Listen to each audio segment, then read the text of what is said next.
The statements were, while the statements were not permitted, a lot of the conduct, where they went, where they had gone together, where the drugs had come from. And there was also opportunities for the defendant to elicit other things which would have enhanced a legitimate entrapment claim, such as the defendant claims the source of the drugs is important, and he cites People v. Simone, an Appellate Division 2nd Department case. Simone is a case where the police supplied to the informant the drugs which the informant then gave to the defendant, who sold them back to police. No avenue of what the police role in the informant's conduct here. There was no effort at all made to try to elicit this type of information. I would submit, and I discuss it in our brief, everything that an informant does is not police conduct. Everything that he does is not necessarily within the agency, the scope of his agency. An informant can go into business for himself, can work both sides of the street, and if he does, this is not governmental conduct. Many times, the governmental acquiescence can occur because of the fact that there is lax control upon an informant, and you had the police officers who dealt with the informant before you. There was an opportunity to question them as to what kind of instructions they'd given, et cetera, and no effort was made along those lines as well, a fact which should be considered as well. Thank you very much, Mr. Wall. Thank you.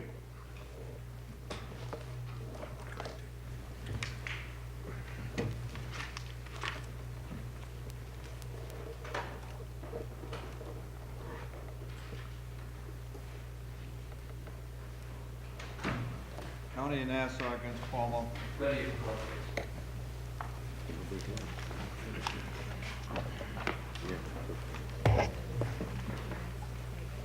Catterson. Good afternoon, Your Honor.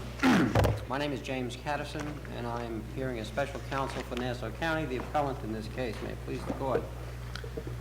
The case before Your Honors this afternoon is a classic case, I would believe, for this court to grapple with, and that is the interpretation of not one but two state statutes, generally as to their interpretation and specifically as to the facts in this particular case. Without more, the case arises out of the classic problem of this decade, which is prison overcrowding. So long as the incarceration curve stays ahead of the construction curve, local municipalities as well as the state and across the nation will have, and they have had, tremendous problems dealing with the burgeoning prisoner population. The first question is how soon after sentence the state's required to pick up these prisoners that are state ready? Under this court's decision in Crespo, the court felt that in that particular case, a 10-day period from the date of sentencing was an appropriate period of time and was justified on the record in Crespo to require the state to take it up under the forthwith mandate of 430.20. You think that's determinative? The facts, what happened in Crespo, you think is well, determinative? I think, Judge Kay, I think Crespo was the beginning of much judicial concentration on this phrase. It had not been before that time. But because 10 days, the period of 10 days was reasonable in Crespo, does not mean that a period of 14 days would be unreasonable. I agree with your first hypothesis, but in the facts in this case, I must respectfully disagree with the second one. As I said, Crespo was the first chance we've had to see what forthwith meant, and in the framework of that case, 10 days from the date of sentencing was appropriate in a juvenile offender case. And why is not 14 days in this case? Simply this, because it puts the emphasis on the wrong end of the equation. We've since learned, and we did in this litigation, and I think everyone is starting to learn, that the critical period is not from the day of sentence, but from the day that he becomes state ready. We acknowledge that the county, the local municipality, has an obligation to do certain paperwork to make the person ready for pickup. In the confines of this case, it was from 5 to 8 days. Thereafter, forthwith should come into play if Crespo was to mean anything at all. Now, Are you suggesting then that the date should be measured, the accrual date, so to speak, should be state readiness rather than sentence? That's exactly what we've come to. That's not the way this case has been No, it isn't. posited But from the beginning. that's the suggestion we're making to the court at this It's a time. new issue that you're raising in Well, court. It is and it isn't, because it was recognized by Judge Murphy that it took us 5 to 8 days to make a prisoner state ready. He determined that, taking into consideration the 10 days of Crespo, well, we'll give them, for exigent circumstances purposes, 14 days in total from date of sentence to date that they had to pick them up. Appellate Division compounded that. They took Judge Murphy's 14-day floor and added on a new wing to the House and said, but in an exigent circumstance, you can exceed the 14 days. So we seem to be building, using the Crespo thinking, from the actual situation we're confronted with to a situation which becomes open-ended and forthwith really doesn't begin to mean anything Does it anymore. really make much difference where you start to measure, from sentencing or from date of state ready? Your argument is they should be picked up within 3 days of being state ready, whereas the trial court found 14 days from sentencing, and the 2 dates are the same, are they not? Well, we suggested the 3 days, Judge, in reflection upon the following, that a local municipality could put the Department of Correctional Services in a pickle.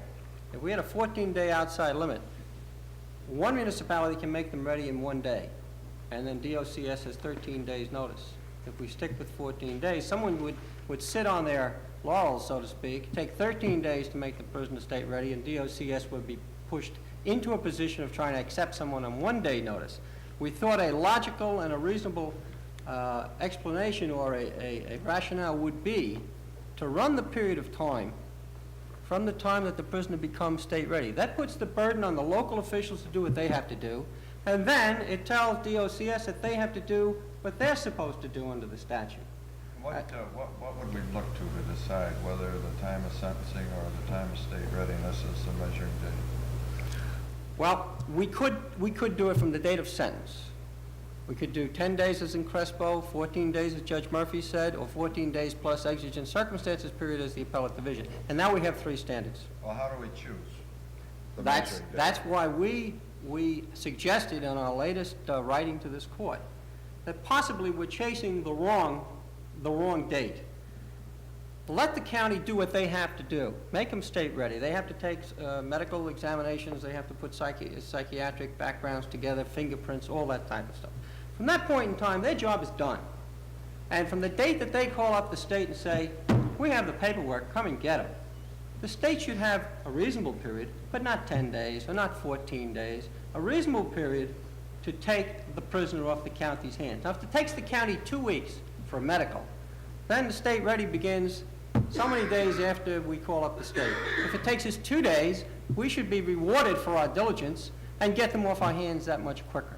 But Mr. Tedderson, how could we, as a court of review, a court of law, make a determination of a reasonable period from a date of state readiness when that issue was not framed in the court of original instance? It was, all right, I understand what you're saying, and it was subsumed, and maybe we're jumping one case ahead of ourselves and trying to compress too much in one.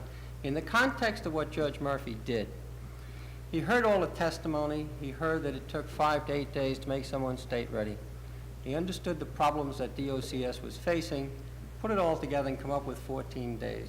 He said, though, that he was doing that following the rationale of Crespo, which talked of for other circumstances, and he said, well, we'll take care of that.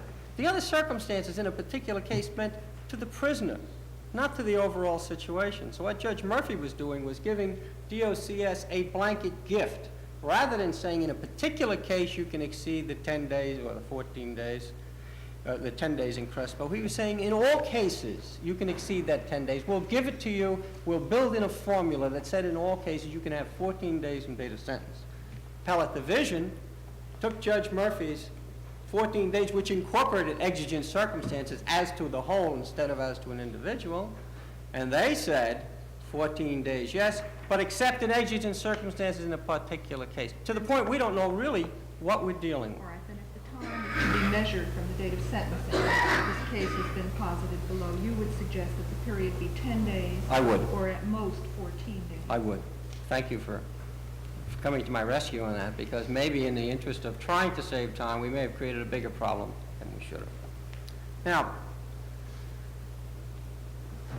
the second problem was, during the trial, a sideshow, in effect.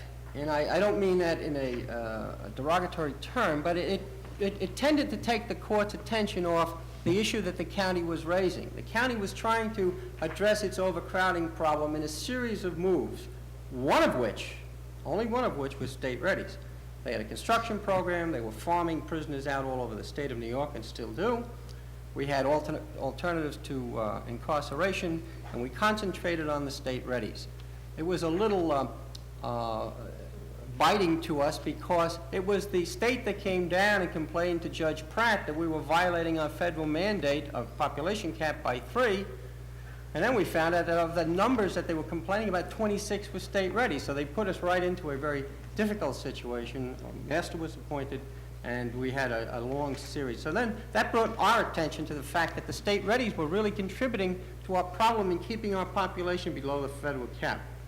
That's what spurred this whole litigation, and that's how it began.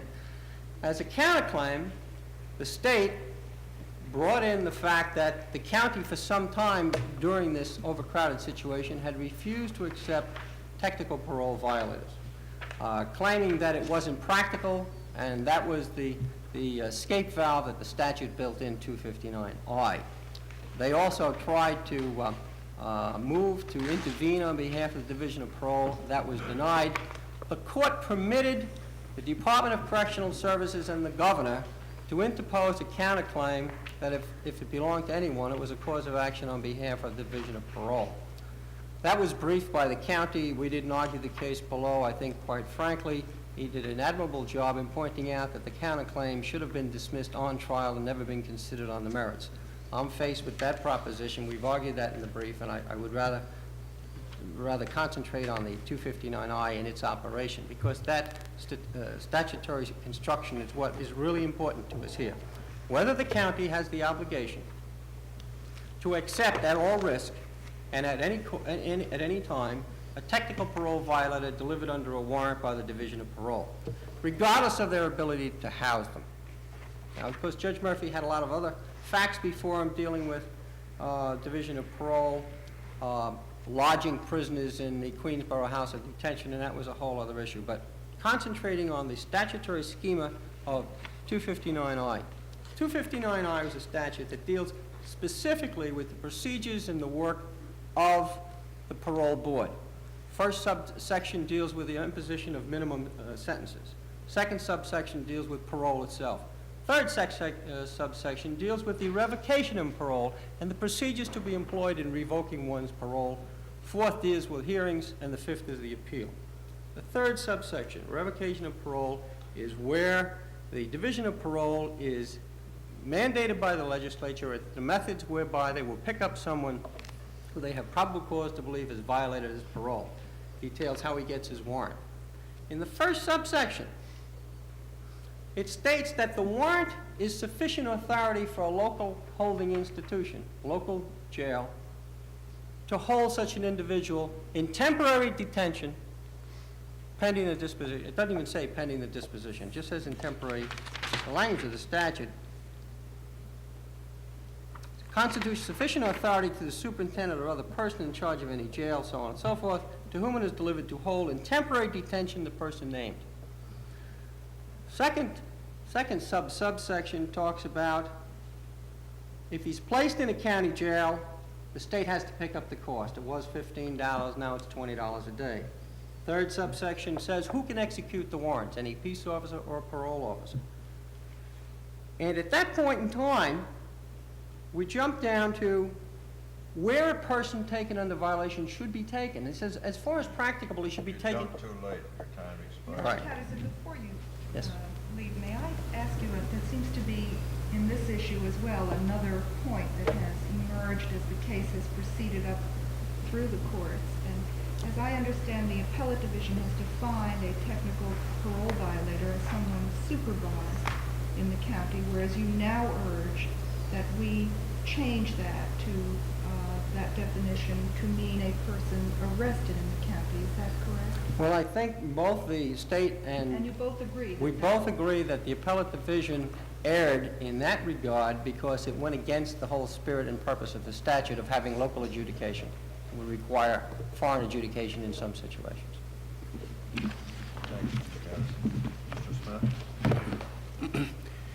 Your Honor, I think Mr. Catterson is clearly correct in indicating to the court that we essentially are faced here with the interpretation of two groups of statutes, those dealing in the first instance with the state Let me rate. just ask you, if I may, preliminarily, Mr. Smith, as far as 259A is concerned, was this interpretation that you and Mr. Catterson place on the statute presented to the trial court in the appellate division? It was, Your Honor. It was stated, I know that in my appellate division brief to the court below, it was specifically stated in terms of the place of arrest being determinative of a county's obligation to take, rather than the... Did both parties agree in those courts that that was a proper construction of the statute? That's correct, Your Honor. It was undisputed. Says volumes for your powers of persuasion.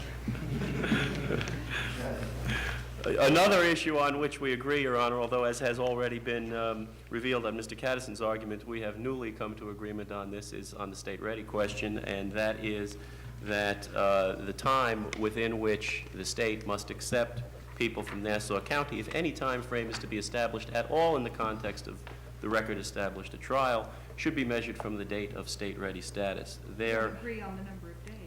We do not agree on the number of So you days. certainly couldn't expect this court in the first instance to make that determination, could you? Although we argued it to the appellate division, Your Honor, I would have to agree. However, even in measuring from the date of sentencing, I think the court can come to a far more lenient standard than that which was established, and that is that here the record reveals not that it was 5 to 8 days to get a prisoner state ready, but the uncontested testimony of the county's own witnesses that it was 5 to 8 business days, and at times up to 14 days given the intervention of 2 weekends and a holiday for the completion of that process. Do you have any problem with interpreting the statute to make the time start from state readiness?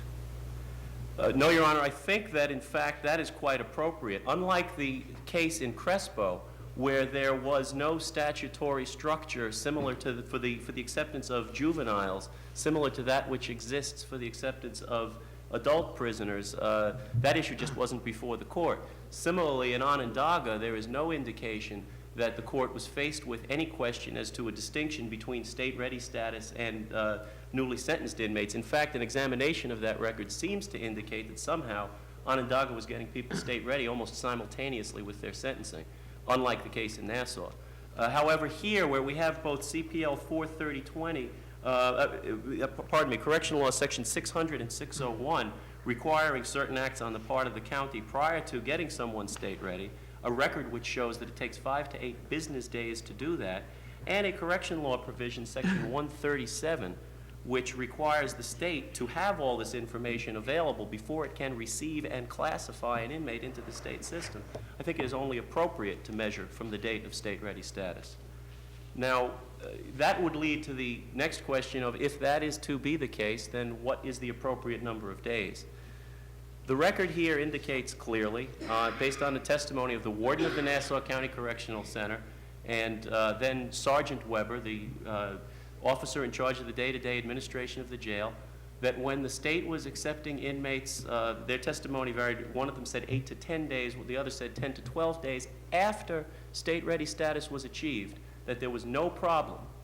And in fact, they were so unconcerned with the flow of state-readies that it wasn't until May of 1984 that they ever began to even keep track of how many state-readies were at the jail in any sort of systematic fashion. I'm not sure I understand. You're asking us to find what is a reasonable period from state readiness as a matter of law? No, Your Honor, I am consistent with Crespo, asking the court either to give us at least the 10 days that this record indicates the county was satisfied with at the time of trial. When the time was measured from the date of sentencing, it would certainly not be appropriate to take that same number of days and fix it to the date of state readiness, would it? No, Your Honor, the testimony on the record indicates that the county had no problem with us taking the inmates when we were taking them within 10 days of when they were state ready, not within 10 days of sentencing. Therefore, since it takes the county the 5 to 8 business days, if we're going to measure from the date of sentencing, we have to add on top of 5 to 8 business days the 10 days that the county said it could live with. Relief in the nature of mandamus certainly should not be granted in such a way as to have a more onerous burden foisted upon the respondent than the record indicates the county was fully able to live with. The additional question raised by this court's decision, both in Crespo and Onondaga, is whether any time frame should be set at all. Absent a demonstration of some unwillingness or, in the language of Crespo, reluctance on the part of the state to accept the inmates, the Appellate Division 4th Department concluded in Onondaga and was affirmed by this court that no arbitrary time limit should be set. This record indicates clearly in the testimony of both Warden Flood and Sergeant Weber that the county believed that the state was doing everything it could at all times, that the county knew that the reason the state wasn't accepting state readies was because it couldn't. There was a 3.5-month time period which began in May of '84 and ended before trial in August of '84, which was a problem. We conceded it was a problem then, and we concede it was a problem now. That problem has not been replicated, and the record here clearly indicates that the county knew that there was no unwillingness or reluctance on the part of the state to carry out its duties. We were doing what we could under the circumstances. I submit to the court that under both Crespo and Onondaga, no time limit need be set in the context of this case, particularly since I can note to the court that there has not been a recurrence of this problem since the time of trial. With regard to the Executive Law 259I counterclaim, I submit to the court that it was hardly a sideshow. In fact, we demonstrated as early as our counterclaim itself and persistently throughout trial that the effect on the state in terms of absorbing inmates into the state system was 3 times as profound as the effect on the county was when we had that temporary inability to accept the parole violators, the state-ready inmates. In other words, the county's failure to accept parole violators was systematically causing us to house 3 times the number of their inmates that they, for a brief 3.5-month period. May I just come back to the time limit? Apparently, you both agree on measuring the time from state readiness. Yes, Your Honor. And you say that the statute would allow that. Now, you would put no time limit after that point. Where would that leave the parties? Your Honor, it would Does that leave... resolve anything? Your Honor, I think that circumstances have resolved the situation which the county was concerned with at trial. Circumstances of the state adding... The trial testimony showed that the state had added 9,000 beds in the 2.5 years before trial to the state prison system and would add approximately 5,900 more beds prior to the end of 1986, which was a projection which has since been accomplished. The problem that existed in this limited time frame at the time of trial no longer exists, and I would respectfully submit to the court that that makes it a situation which, if not moot, certainly would not cry out for a resolution at this time. You submit that the controversy is moot, that aspect of the controversy is moot? I would, Your Honor, yes. Now, with regard to the Executive Law 259I, the obligation of the county to take parole violators, I should note in the first instance that the county has now conceded, and this is at page 11 of their written comments and arguments which submitted to the court upon request earlier in October of 1986, that they have an obligation to accept parole violators. The language they use precisely is that Nassau County recognizes that it must cooperate with coordinate agencies if practicable. So the only issue here is not whether they have the obligation in the first instance, but whether they can use impracticability as an excuse for 6 years of unbroken non-performance of a statutory duty. In May of '81, the county decided that it no longer was going to accept alleged parole violators. The trial testimony indicates clearly that the only basis that they had for refusing to accept them was that they had no room. In fact, at the time they made this decision, 5 of 800 inmates, little more than 0.5% at the Nassau County Jail, were parole violators. But they determined that the burden had become so onerous that they couldn't carry it forth. The unbroken time frame since then of 6 years duration has not changed this policy at all, and at trial the warden of the jail testified that he saw no change in this policy for the foreseeable future, and that he would need the express permission of the sheriff, at least, in order to change this policy. So what originally was enunciated as a probably short-term policy for the purpose of helping to alleviate overcrowding has now become institutionalized to the point where the county intends to do nothing about it, absent an order from this court. Whatever the phrase "insofar as practicable" may mean, it certainly does not mean that the county of Nassau can be excused for a period of 6 years from carrying out what is a clear statutory duty. We submit that the appellate division was correct in concluding that "insofar as practicable" only defines the situs of a parole revocation hearing. 259I-3B through F are all provisions which have to do with the due process requirements of holding parole violation hearings, ranging from preliminary hearing procedures right through the right to counsel at final hearings. Section B, which has the "insofar as practicable" language, is merely the first of these 5 provisions. The duty to accept is entirely separate and apart and is set forth in subdivision A when read in conjunction with the provisions of the correction law, which I have cited to the court in my submission. And again, the county has essentially conceded that it has the obligation to take. The "insofar as practicable" language of the provision is therefore not an escape valve under any conceivable circumstances. And I submit to the court that even if there were the potential for using it as an escape valve, it certainly is not presented on the record of this case, which demonstrates merely that the county decided, rather than to build new jail space to alleviate its problem, the way to do it was to ignore its obligation to accept the alleged parole violators. Thank you. Thank you, Mr. Smith. Mr. Catterson, if I may, before you leave, do you agree with Mr. Smith the case is moot? No. And as late as September 25th, 1986, Judge Mansfield agreed with us that this situation, this ongoing overcrowding situation, with regard at least to the city of New York, in Benjamin against Malcolm, is far from moot. And we cannot concede and would not concede. It's only moot so long as DOCS obeys what Judge Murphy told him to do. What about the first issue Sure. being moot, the time limit issue, under 430? Is that moot? No, not at all, Your Honor. Not at all. And we couldn't even concede that, and without going any further into the argument, many of the things Mr. Smith That's said, we would sufficient. refute No, having no, the time. that's all right. And I wouldn't even refute it. Thank you very much, gentlemen. All please rise. Hear ye, hear ye, hear ye. All persons having any further business before this Court of Appeals, held in and for the State of New York, may depart hence, and appear here tomorrow afternoon at 2 o'clock, at which time this Court now stands adjourned.